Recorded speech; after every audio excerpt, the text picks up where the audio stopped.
Hi guys, welcome back to our channel. Myself Dr. Manisha Sharma, specialist in food and nutrition. और आज हम बात करेंगे diet during infancy periods.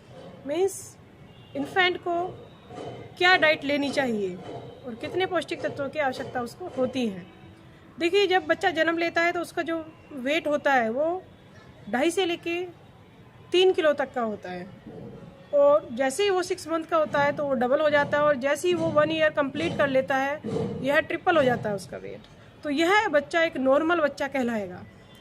और अगर हम बात करें उसकी लेंथ की तो 50 सेंटीमीटर उनकी हाइट होती है, और जैसे ही बच्चा 1 ईयर कंप्लीट कर लेता है उसका 1.5 गुना उसकी हाइट जो है इंक्रीज हो जाती है। देखिए दोस्तों, 0 से 6 मंथ तक जो बच्चे की वृद्धि और विकास है वो तीव्र गति से होता है, लेकिन 6 से 12 मंथ तक थोड़ा सा वृद्धि और विकास में थोड़ा सा धीमा हो जाता है, इतना तेज़ी से नहीं होता है। तो इसीलिए 0 to 6 मंथ हमें बहुत ज़्यादा ध्यान रखना है बच्चे का, उसकी पौष्टिक आवश्यकताओं का बिल्कुल ध्यान रखना है। देखिए, अगर हम बात करें एनर्जी की तो एनर्जी 0 to 6 मंथ में हमें उसको देनी है 92 किलो कैलोरी, और जैसे ही बच्चा 6 to 12 मंथ में आता है तो उसकी जो रिक्वायरमेंट है एनर्जी के लिए वो थोड़ा सा डिक्रीज हो जाती है, और उसके लिए हम उसकी रिक्वायरमेंट देंगे 80 किलो कैलोरी। ठीक।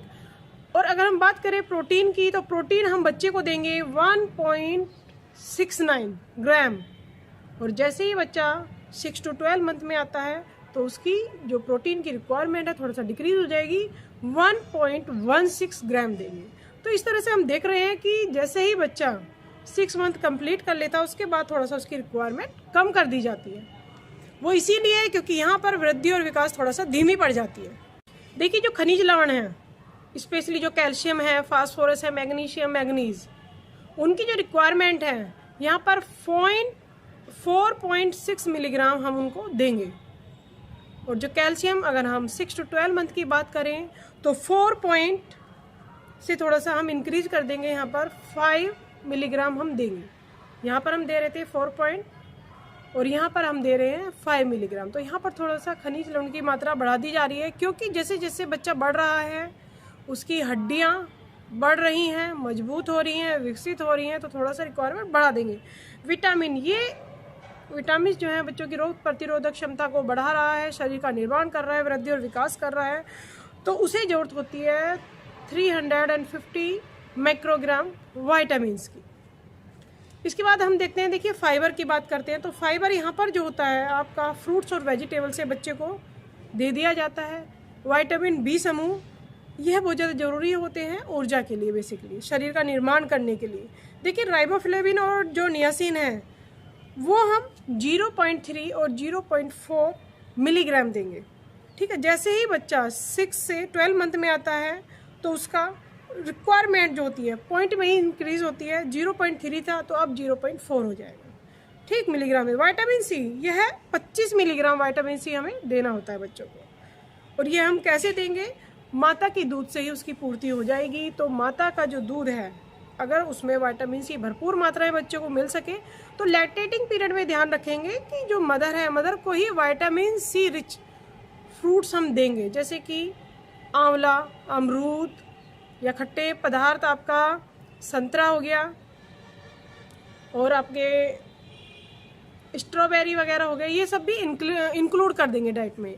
इन चीज़ का ध्यान रखेंगे कि विटामिन सी उन्हें भरपूर मात्रा में मिल जाए। और जल की जो आवश्यकता है बच्चे की वो माता के दूध से ही पूरी हो जाती है, बच्चे को दूध पिलाने की अलग से ज़रूरत नहीं होती है। तो हम क्या करेंगे, माता को ही ज़्यादा से ज़्यादा लिक्विड पेय पदार्थ देंगे, ताकि जो बच्चे की जल की मात्रा है, रिक्वायरमेंट है, वो कंप्लीट कर दी जाए। यहाँ पर देखिए, जो पौष्टिक तत्वों की अगर हम बात कर रहे हैं यहाँ पर, तो इस चीज़ का भी हमें ध्यान रखना है कि जो पौष्टिक तत्व अगर हम दे रहे हैं, ऐड कर रहे हैं, वो कैसे देंगे? बच्चे को दे सकते हैं, डायरेक्टली हम नहीं दे रहे हैं, इनडायरेक्टली दे रहे हैं, मदर के दूध के थ्रू मिल रहा है। तो हमें ध्यान रखना है कि लैक्टेटिंग मदर को ही एक अच्छी बैलेंस डाइट देनी है, ताकि सभी न्यूट्रिएंट्स जिनकी हमने बात की है वो बेबी को मिल जाएं अकॉर्डिंग टू टाइम पीरियड। देखिए, अगर हम माता का दूध को कंपेयर करें अदर मिल्क से, means cow milk, buffalo milk या गोट मिल्क से, तो जो पौष्टिक तत्व हैं उसमें बहुत ही कम मात्रा में मिलते हैं, लेकिन फिर भी कहा जाता है कि माँ का दूध बच्चे के लिए बहुत अच्छा होता है, माँ का दूध बच्चे को देना चाहिए। उसकी इम्यूनिटी पावर बढ़ती है, उसकी रोग प्रतिरोधक क्षमता बढ़ती है, उसके संक्रमण रोगों से उसका बचाव हो जाता है। ऐसा क्यों? बिकॉज देखिए जो न्यूट्रिएंट्स है वैसे तो वो कम है, लेकिन जो बायोलॉजिकल वैल्यू है उन न्यूट्रिएंट्स की वो बहुत ही अच्छी होती है। इसीलिए कहा जाता है कि माँ का दूध बच्चे के लिए बहुत अच्छा होता है, इसीलिए माँ का दूध ज़्यादा प्रीफर किया जाता है। लेकिन कुछ लेडीज़ होती हैं जिनको जो फीड नहीं करा पा रही हैं, तो उनको जो है आपका कहते हैं ना ऊपर का दूध दिया जाता है, मीन्स काऊ का या बफेलो का मिल्क दिया जाता है। तो इसमें सबसे बेस्ट है कि या तो गोट का मिल्क दिया जाए या फिर आपका काऊ का दिया जाए, क्योंकि वो थोड़ा सा उसकी जो बायोलॉजिकल वैल्यू अच्छी है, इजीली डाइजेस्टेबल है। यहाँ पर जो डाइजेस्टिव सिस्टम है बच्चे का अभी वीक है, अभी बन रहा है, तो इस चीज़ का हम थोड़ा सा ध्यान रखेंगे। देखिए कुछ जो लेडीज़ होती हैं वो ये कहती है कि वो फीड कराएंगी तो उनका फिगर ख़राब हो जाएगा, और सीरियसली कुछ लेडी बच्चे को फीड नहीं कराती हैं।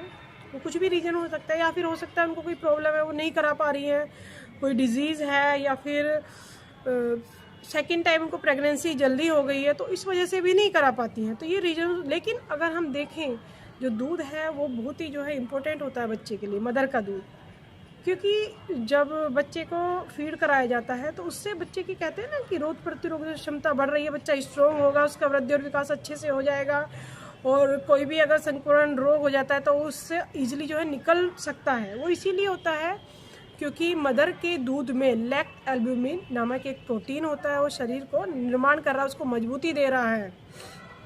इसके साथ साथ माता का जो दूध है उसमें कोलेस्ट्रॉल है। कोलेस्ट्रॉल जब माँ का पहला जो दूध निकलता है 3 दिन तक, फर्स्ट डे से आफ्टर डिलीवरी, फर्स्ट से थर्ड डे तक जो भी दूध होता है वो विटामिन ए और प्रोटीन से रिच होता है।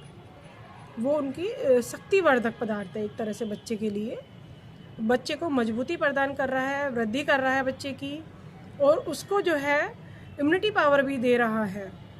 और दूसरा ये है कि अगर हम देखें तो माता के दूध को उसका जो टेम्परेचर होता है वो नॉर्मल होता है, बच्चे के अकॉर्डिंग होता है, उसको गर्म करने की ज़्यादा ज़रूरत नहीं होती है।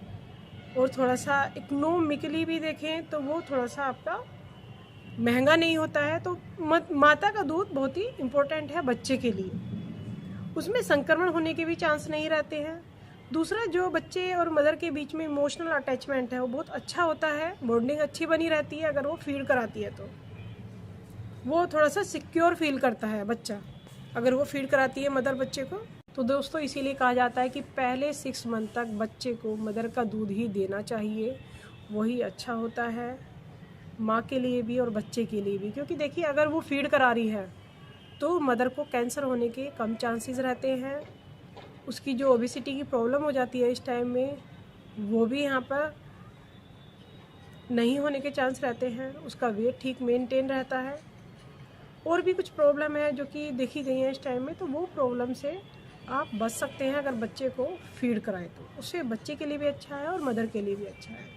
तो हमारी ये वीडियो यहीं पर कंप्लीट होती है। आपको हमारी वीडियो कैसी लगी है प्लीज़ कमेंट बॉक्स में कमेंट करके ज़रूर बताइएगा। अब हम आपसे नेक्स्ट वीडियो मिलेंगे, तब तक के लिए bye bye and take care.